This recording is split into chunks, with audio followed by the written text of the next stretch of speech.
I've had enough of Intel, so I'm switching to AM5. So about 6 months ago, I upgraded from a 12th gen to a 14th gen Intel processor, and I was really pumped and excited about it because I just got a 4090. I was gonna not bottleneck it, or as least amount of bottleneck as I could, and I used this PC for all my gaming, all my editing, but it really let me down. As a part-time content creator, every minute of my life really matters to me because I'm juggling family time, my real job, trying to sleep a little bit. I've got a 6-month-old at home, so I can't waste any time with having to wait on my computer to micro stutter and load footage and buffer and all of those things. I can't afford to waste that time. And I've had nothing but problems with the 14th gen processor. Yes, I've updated the BIOS. Yes, I've tried tweaks, but I like to deal with simplicity here on the channel. You shouldn't have to tweak 100 settings in the BIOS to get stability. That shouldn't be a thing, and so we're switching to AM5. Now, I got the idea to switch to AM5 from E-Rock on Tech. He recently switched to AM5 himself because my biggest holdup was I was worried about the Ryzen processors and their editing capabilities, because that's kind of the knock that you'd seen, although I'd never tested it for myself. He recently switched to the 7800X3D and had no issues with his editing in Premiere Pro, which is what I use and what I was most concerned about. Now, a lot of you may be thinking, well, why not just wait till the 9000 series comes out before you make the switch, because they'll probably be even better, and they've got this, you know, really high-end CPU that's supposed to be better than the 14900K. One, I don't want to wait. Two, my test bench needs an upgrade that I use to benchmark the graphics cards for this channel, because we have been fortunate enough in our local market to build PCs for a few people, and they've wanted things like the 4070 Super, the 7900 GRE, or the 7800 XT, and my 12600K is kind of bottlenecking it a little bit, so eventually I will move all of this stuff to my benchmark PC, and so we'll have a really nice benchmark PC that won't bottleneck any graphics card. We couldn't do this upgrade though without some help from Team Group. Team Group was nice enough to send us out a brand new 1TB SSD. It's their G50. Now it doesn't have extremely fast speeds, but this is just going to hold Windows, and it's gonna hold my games and my editing software. But all the files that I edit with, I have a totally separate SSD that only holds my editing files, and they sent over a brand new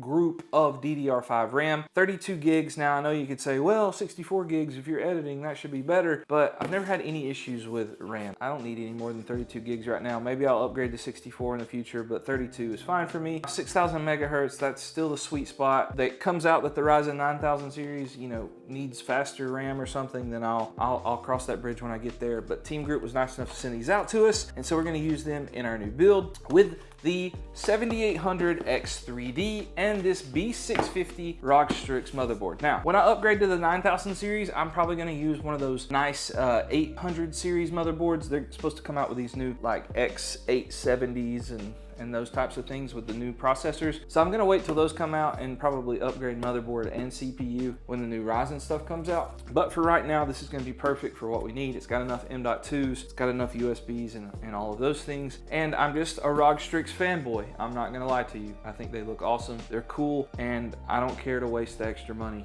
to do that because it's my money. Anyway, we're gonna see how it does in editing, and we'll play a few games with it paired with my 4090 at the end if you want to watch that, and I'll show you the build when we get it done. A couple other things though I want to talk about as we go through, so we'll talk a little bit as we're upgrading here. The good thing about upgrading a PC like this is that we don't have to worry about doing anything as far as a lot of our cable management, all of that stuff is still the same. So all we've got to do is take out the GPU, which we're going to be very careful with because, you know, it is a beautiful graphics card. Thankfully, they have this quick release here on Asus motherboards. Absolutely love that.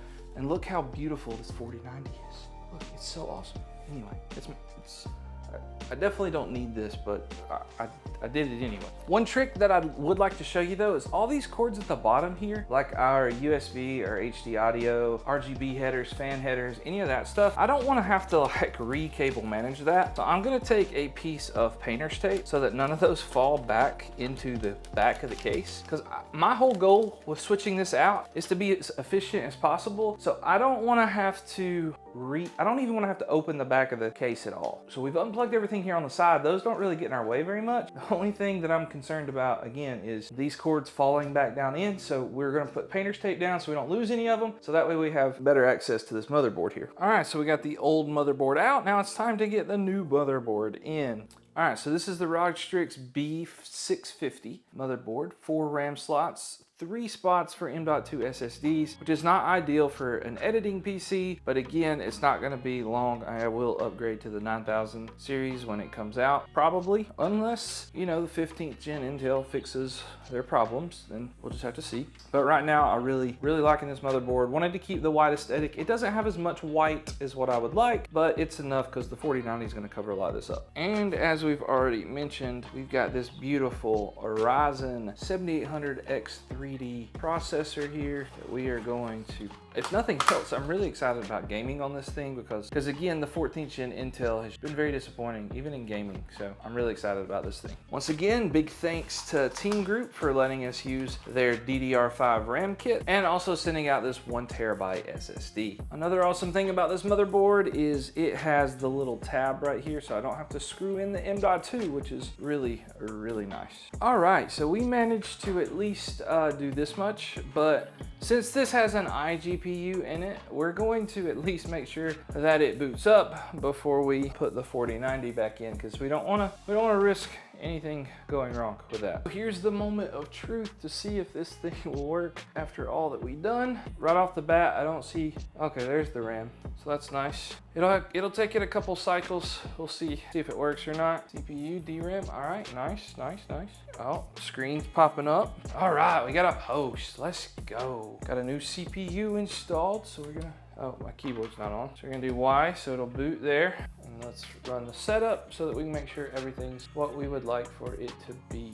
So I'll get Windows installed and I'll come back to you when it's time to put the 4090 in. One pro tip before we install Windows, I mean, I guess most people probably are smarter than I am, so they can't do this, but one thing, or they don't have to do this, they obviously can because they're smarter than me, but one thing I didn't think about that I like to do just to save myself some time and energy is I'm going to remove all of my other drives. I meant to not even put those in to start with. Because this has integrated graphics, it makes it a lot easier, but I have two 4TB drives that have a bunch of files, like video files and like family pictures, all kinds of stuff on them. So I'm gonna unplug those completely so that this is the only drive that's available. So when I install Windows, I won't accidentally write over by picking one of these. It may tell me that it's like Silicon Power or whatever, so I make sure I pick the Team Group one, but I don't wanna mess up by accident. So if you just unplug them, then you don't have to worry about it. Obviously, if you don't have a iGPU inside your CPU, that's going to be a little harder to do because you have to plug graphics card up and then take it out and all that jazz. But this makes it much easier by having an iGPU when you're switching out systems here, because I want a fresh install of Windows to get all the AMD drivers on here. All right, so we've got everything put back together, Windows installed, all of that good stuff. So now all that's left to do is put some games on it and edit a video in Premiere and see what it does. Okay, so we've set it up and we've played and tested for just a little while. Overall, the 7800X 3D was much smoother. There was no micro glitches when it comes, or micro stutters, I guess I should say, when it comes to video editing. In Premiere Pro, we were able to scrub through the timeline with no issues whatsoever, and everything was perfectly smooth.